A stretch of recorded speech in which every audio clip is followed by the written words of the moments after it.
Finger guns. Oh yeah. All right, let's get to it. What do I need? What do I need to do? What do I need? Oh, that's right. I don't have my music going. So we're going to get a music playlist going. Got to have something that I can belt to like Adele, or that I can feel like I'm getting down in the club. Get it right, get it tight, get it right, get it tight. Yeah. So my face is clean. My glasses are off. We're going in with the Professional mattifier as well as the Professional pore filler. Now I'm going to use the mattifier, taking just a little pea-size amount here. Going to put it all over my face. I am also putting this on my eyelids. I feel like it's really great in combating that oily eyelid if you're someone who gets that like myself. Then I'm just taking the pore filler in my T-zone, right up the nose, down to the chin, and onto the forehead. Now I am taking next the MAC concealer. I do not use the Pro Longwear concealer anymore, other than what I have left. I'm not purchasing it anymore. They do still test on animals, and for me that is just not okay. I don't want to feel beautiful at the cost of a bunny rabbit getting tortured. I used to have a bunny, y'all, and I loved my bunny. I don't want bunnies getting tortured for me. So I am using up what I have left. I do like this product. I love MAC. I have several products that I've used in the past. I wish that they would stop testing on animals so that I could feel good about buying them again.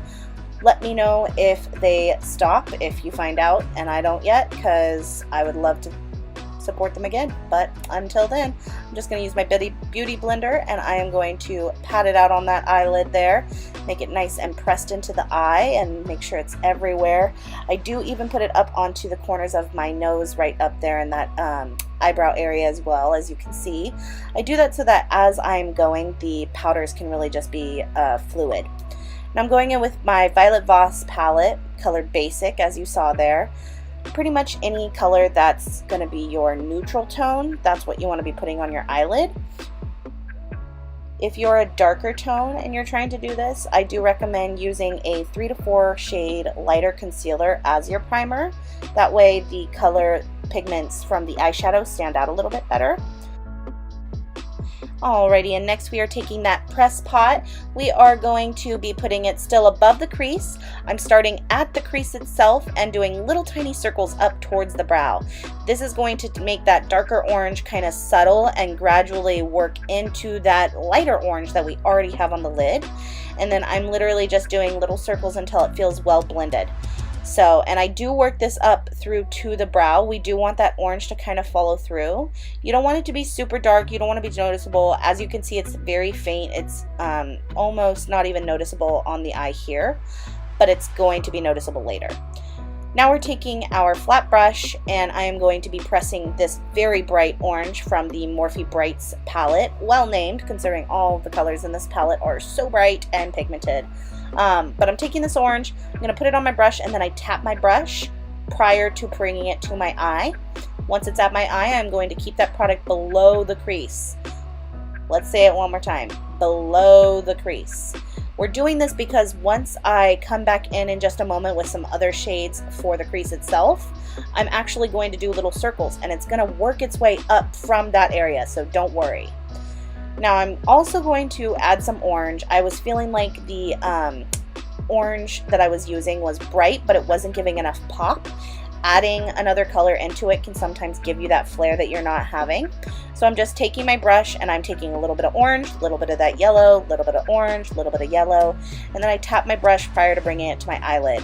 Now, tapping your brush prior to bringing it to your eyelid, it's not necessary if you don't worry about fallout and if you're going to just wipe off your face afterwards. I personally hate fallout, even when I'm just working on a look prior to, so I always tap my brush to get the little pigments that want to fall off just out of the way. Now the next thing I'm going to do is take a fluffy crease brush. I say fluffy because there's different types of crease brushes. And I'm so sorry, you guys, I wasn't very good about showing you my brushes that I was using. But I'm going to take this, excuse me, hot pink, and I'm going to take this nice subtle orange. Both of these are also in that Morphe Bright palette. And I am going to just, as I did with the orange and the yellow, go from one color to the other, a little bit of pink, a little bit of yellow, a little bit of pink, a little bit of yellow. And I am starting at the crease and just windshield wipering that back and forth, back and forth. And we're going to build this color up. We want to get a nice little variation between the crease, the lid, and the upper eye. So I'm just going to continue going back and forth and building that until it is ready.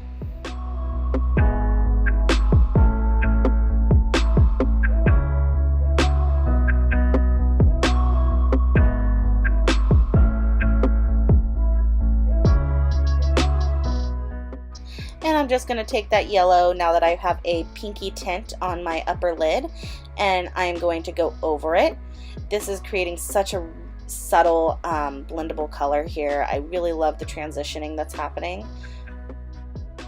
Be prepared, I'm about to yell at Zane even more. He was being such a handful right in this moment. He kept trying to jump off of the chair onto the ground, and I was so worried that the chair was going to fall. So I kept telling him to stop, but he's 3.5 and he thinks he knows better than mommy.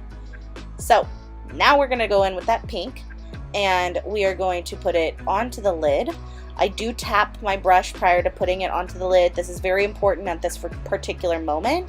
If you go in without tapping your brush, you might create a very pink spot as you place the brush on the lid.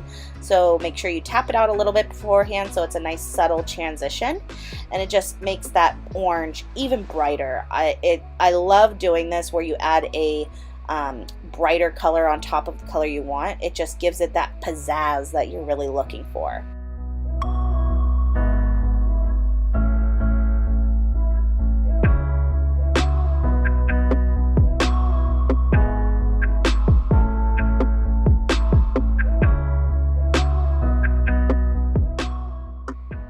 Ooh, Zane's about to get in trouble. 3, 4, 2, oh, there it goes. Yep, he was trying to jump off the couch. Kept telling him not to because I was afraid that he was going to fall and hit his head. He's so accident prone. He can't do stuff like that. I don't know what that boy was thinking, but there he was thinking it. So now I'm going in with the Alhambra on the Violet Voss palette. It's a burnt brown red color, and I'm taking a little bit of a fluffy crease brush. It's not going to be as fluffy as the other brushes I was using. It is meant specifically for the crease. It's a crease brush, and I'm taking the burnt auburny color Alhambra, and I am applying it to the outer corner of my eye under the crease, as well as in the crease line itself. And this is going to just create a little bit of variation between the three areas, the lid itself, the crease, and the upper lid, and it's going to really add that transition. Ooh, Zane's in trouble again. Telling him to get down. He's not listening. He falls like 3 minutes later, and I'm like, I told you. Alrighty. So, I am just taking that auburn. I'm going to apply it until I feel like it is ready and good to go. What am I looking for? What are we doing next? Dance it out, think about it. And then we are going to, and then we're going to take our Huda Beauty palette, and I am taking the burnt, it's another burnty orange color, not auburny at all, but very orange, very glittery. I loved this color because it went so subtle as far as a transition. It almost matched the color on my lids to a T, and then it was just with a little extra shimmer. I could have left my eyes like this so that it was a very subtle look, but you know me, I need a little Divalicious moment. So we're just going to go ahead and go back in there and pop in another color. Let me see which one I want to do. I like that one the most. We're going to do that one. So we're going in with that 24K. I love this color. It's the pop that I've been using lately. It's so fantastic. And I'm just going to apply this from on the eyelid itself, the lower lid, and I'm going to apply it from the inner corner halfway to the outer corner. And then I just kind of let it blend going along the eyelash line, so that it gives you that nice subtle look, so that you have the crease being darker and not glittery. It's very important. You want to keep this on the lid. You don't want to get this up past the lid. If you get it up past the lid, you will look a little bit funky, okay? So try to keep it on the lid only. Now, I didn't show the product I was using. I'm so sorry, but frankly, I'm not sorry at the same time because I absolutely hate it. It's the first time I'm using it, and I get that I'm blonde, but as you can see, it literally matches my skin. Like, there's got to be some more definition that you can have here, ladies and gentlemen. So I'm not even gonna list it in the area below. It was just a Cosmoprof splurge buy where I was like, oh, I need something for my brows. This looks like it might work. And this is actually my second time trying to do my brows. I brought 2 different things on the same day thinking, oh, one of these will work for my brows, and I think both of them were absolutely terrible. I'll keep them for now because it's what I got, and I hate wasting product, but to say that I am ecstatic with them would be a lie. So I'm just going to go ahead and shape my brows, and then we will keep moving on.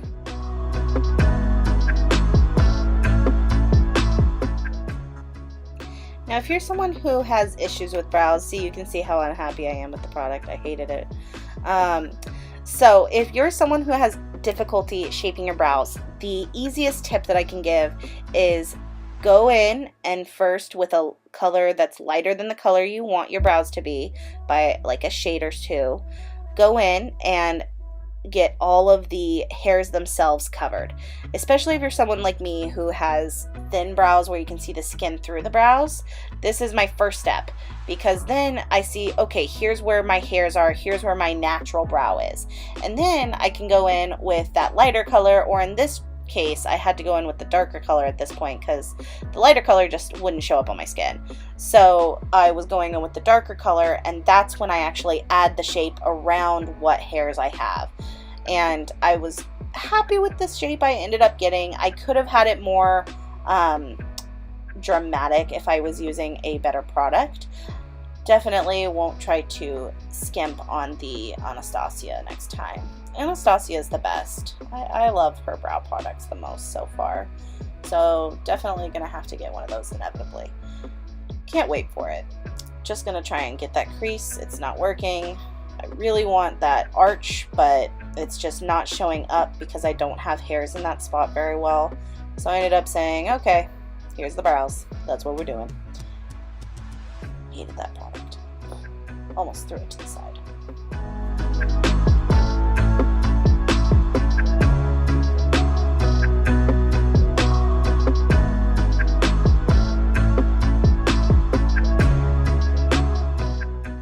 Alrighty, and our next step is I'm going to go ahead and grab out my Tarte foundation. I've got the Hydration Gel foundation here, and then I also have the Maybelline Infallible Luminous foundation in a darker shade.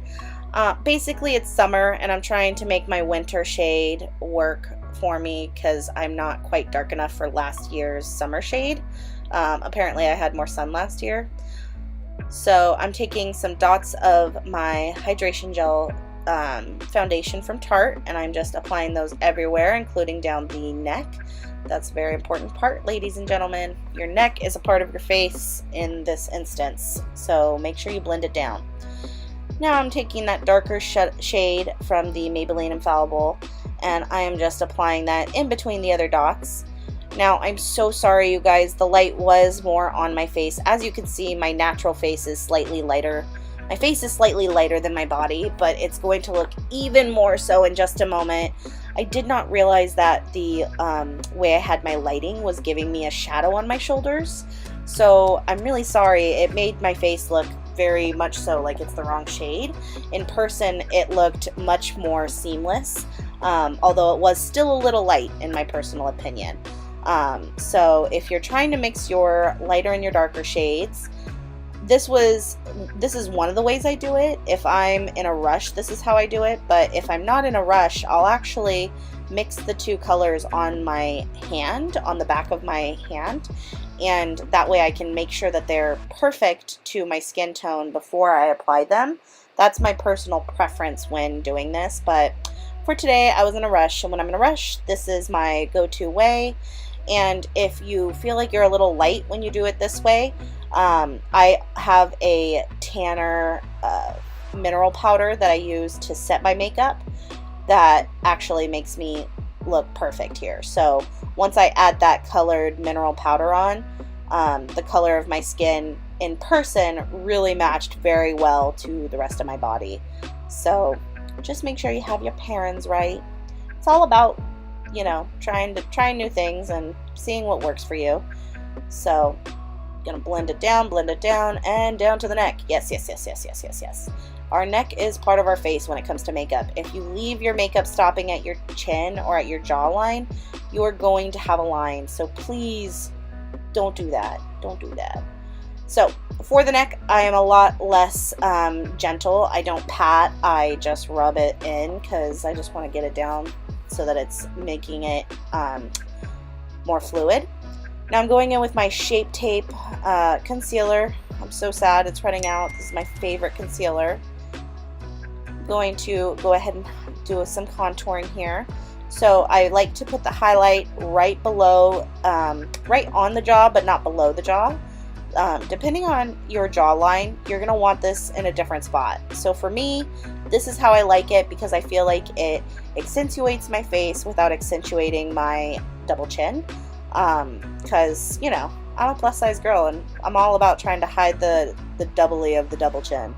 You know, if it's there and it's like, oh, she's a little bit chubby and fluffy, but it's so cute, that's fine. But if they're like, oh, wow, her double chin is a different color from her other chin, then it's a problem, right? That's when you know it's a problem. So I am just patting out that concealer under my eyes. I like to bring the concealer back to my temple.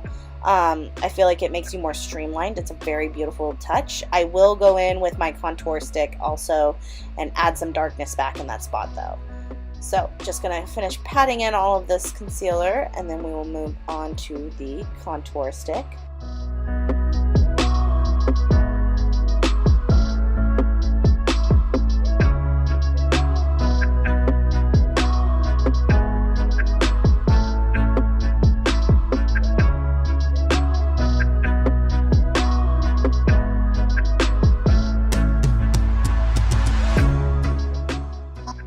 Alrighty, so now that that is done, before I do my contouring, I crease like a mofo under the eyes. So I'm just going in with some Mud Cosmetics Translucent Setting Mineral Powder here, and I am placing it under the eyes. This is the only place that I'm putting powder currently.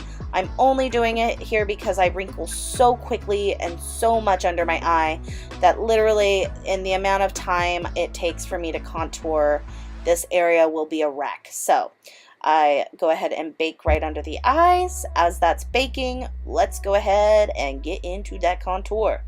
And here we go. And a 1. And a 2. Bam! Boom! Get it up the nose. Yep, yep, yep. Okay, okay, yeah. And, yep, gotta get that area. And then we're gonna go here and a little bit doop-a-doop-a-doop there. Now that I've got all my lines, I'm going to take my damp beauty blender again. Oh, forgot I had powder on it. Oopsies, take that off. And I'm going to take that beauty blender and just blend these areas out. I will go a little more heavy-handing depending on how my foundation feels. This is a trick that I like to use. I went a little more heavy here so that it would blend out a little more because I knew that the foundation was, even in person, it was slightly off from my skin.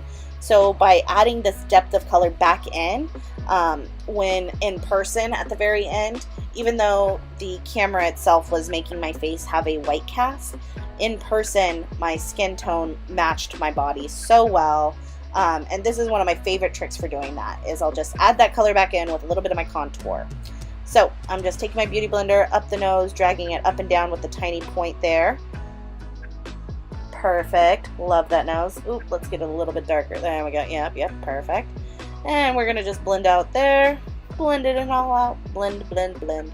Now for the under area here, I do, as you see, just kind of rub down my under chin, my double chin toward my neck. This is an area that you can rub without it getting too affected as far as like not looking correct. In fact, I feel like it's kind of necessary because otherwise you're stuck with those lines if you just pat it out. So I'm always blending down there, and then I definitely, before I even go back in with the powder, I think it's off camera because my camera had needed to cool for a minute, but I did go over to the mirror and notice that there were still a couple lines. Before I set my under chin, I always check if there's lines. So since it was off camera, just making sure you know that. So Next we are going in with this powder here. This is my colored powder. It's a Mary Kay mineral powder. It's not technically specifically supposed to be for setting makeup, so it's not the best at it. As you can see, there are spots where it's almost liney on the skin, so it's not my favorite, but I am using what I've got because I hate, like I said earlier, wasting product. If I've got it, I might as well use it, and when it's done, I can replace it with something I like more. So if you're looking for a setting powder, I really love Mercier, I think I'm saying it right. Her luminizing mineral powder, or just her setting powder, is phenomenal. It's the only one that I've ever used that I was like, oh my god, my under eyes didn't crease at all. So I really love that one, but I'm using what I got today. And now I'm just going to go back, and those spots where I felt like the powder didn't sit right, I am taking my finger to them, making sure they're nice and blended out. Ooh, yep, feeling on fire. Now let's get that under eye nice and beautiful, just like the upper eye. You could stop here if you're not an under eye shadow type of gal, but it's 2018 and I don't recommend that. It just makes the eye pop and look so much more finished when you have the under eye with some makeup on it too. And it's all about practice. You will look a little clowny the first time you do it. It's okay. Just, you know, the next time that you're bored and you're at home, you have nothing to do, try to do a makeup look, try to get that under eye popping, and see how far you like it dragged down, because that's really the thing here. It's key to find out how far you like your under eye eyeshadow to drag down. For me, I like it dragged fairly far. I like it dragged enough that it kind of hides some of my fine lines, and that's one of the things I love about it. I really feel like it can be very complimentary in that factor. So I'm taking that nice bright orange from my Morphe Bright palette, not the super concentrated orange, but the more subtle orange, and I am using a I think this is actually an under eye blending brush, because they've come out with those now. It used to be that I had to use a brush that I cut. Talk about retro. I used to cut some brushes to be shorter in my brush set so that I could use them for doing this before it was something that people did on camera and all the time. So funny. So I am taking that orange, I'm just blending it out under the eye, getting it to the level that I want it to be. I'm going to go in with another couple of shades, so I need it brought down enough that it's going to be there and be able to be subtle and a nice transition. And then the next thing we are doing is going to go in with our next color. Come on, Caitlin, bring it up. Oh, sorry, bringing up the eyeliner pen. And I'm not even going to show you the color because it's just black. I'm going in with a black eyeshadow. So any black eyeshadow works here. The more pigmented, the better, in my opinion. And I'm going to tightline. So that means I'm getting on the tear duct area of the lower lid as well as the upper lid. I always start with the lower lid because then there's less to do on the top, because as you blink your eyes, it'll transfer to the top portion. If you do both, starting with the top and then going to the bottom, I feel like it's a lot easier for your eyes to water. Woo! See? So we're just going to add that tight line on the top of the lid, and then we're going to be moving on.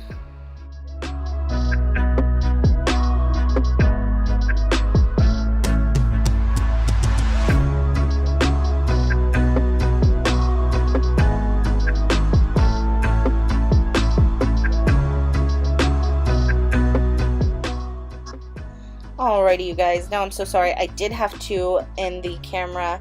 Zane was getting into some mischief, and while I was off, my camera ended up deciding it was too hot, so it stopped.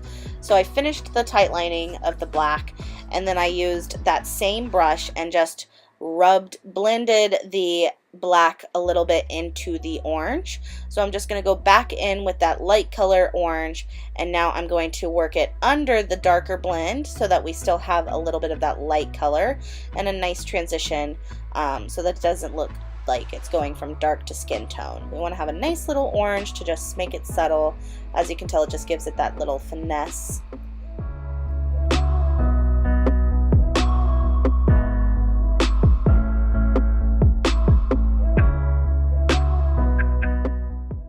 Now I'm still taking that color, that light orange, but I decided that it wasn't quite as bright as I wanted it to be on my upper lid, and that the process of doing the makeup had taken a couple spots off that I wanted to keep it on.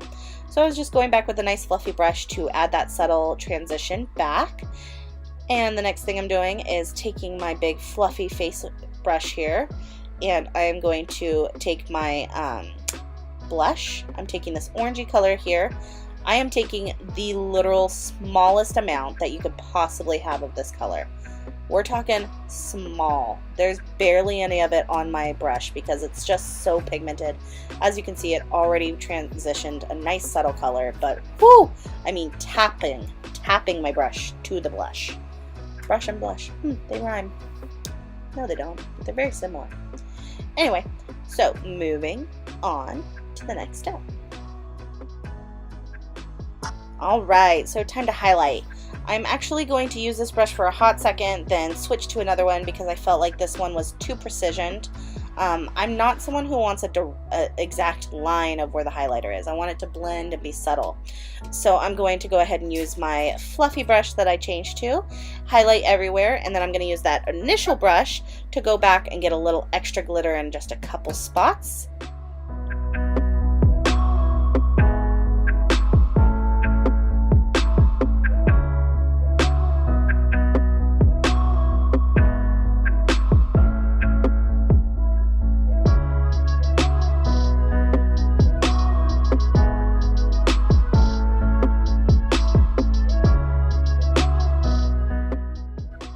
Alrighty, so now that I've used that fluffy brush, we're going back in with that original brush. I really wanted to make right above my eyebrows pop, considering I did not like my eyebrows as much here. I was not very happy with the colors that I was using. I really prefer to have a much more dramatic arch than I had, so I wanted to make it pop in a different way. The way to do that is to add a little highlight. Just a little trick for you at home.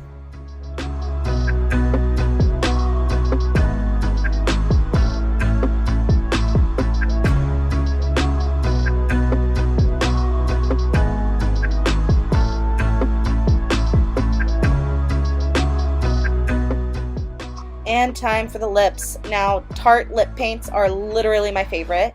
The key is to make sure that you use chapstick and hydrate prior to using them. So right now I'm wiping off the extra chapstick that was on my lips. I put chapstick on before I even started doing my makeup, and that way my lips could get a hydration pow before I applied this. It is going to dehydrate your lips. They will get cracked and dry if you don't do that. So if you have a Tarte lip paint and it's not working great for you, make sure you are using chapstick or something to hydrate prior to applying. Next, I am going to go ahead and just apply this color. It's the Tarte Lip Paint Rosé, I believe.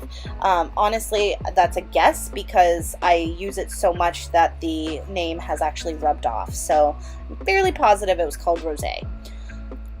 I was really loving this color, but honestly, I wanted a little extra. So I went in with my Huda Beauty Strobing Glitter Lip Gloss after, and I was really surprised because not only did this give a nice sheen and glitter and glam to the lip color that I had going, but it also really made the longevity of the Tarte lip paint go even further. I had this color on my lips for probably 10 hours after putting it on, and it was still noticeably there. And my lips were not cracking, they didn't feel dehydrated. The strobing lip gloss really kept them feeling hydrated and good, and then the other color kept the color actually on my lips, so it was a really great combination. I'm gonna go ahead and do my eye mascara as well as my lashes off screen. But before I do either of that, the first thing I do, especially if I'm wearing lashes, is I will give a nice little light curl to my natural ones. Curling your natural lashes before putting on your fake eyelashes will help. It makes them be a little bit more blended and seamless. And next, hair. Next is the hair. What are we going to do with that? I don't know. Pretty sure I'm just going to wear it down is the idea going through my head as you look at me right there. Just going to go ahead and flip it all to one side and say voila, here you go. Now I did go ahead and go closer up here. I do have the lights on my face directly so that you could just see all of the colors and how they blended. As you can see, my left eye did have a little bit more glue on it. I went a little crazy with the eye glue on that eye. I don't know what I was thinking, but it was already done and I had to go. So we left it as is. Thank you so much for watching, everyone, and I look forward to seeing you next time.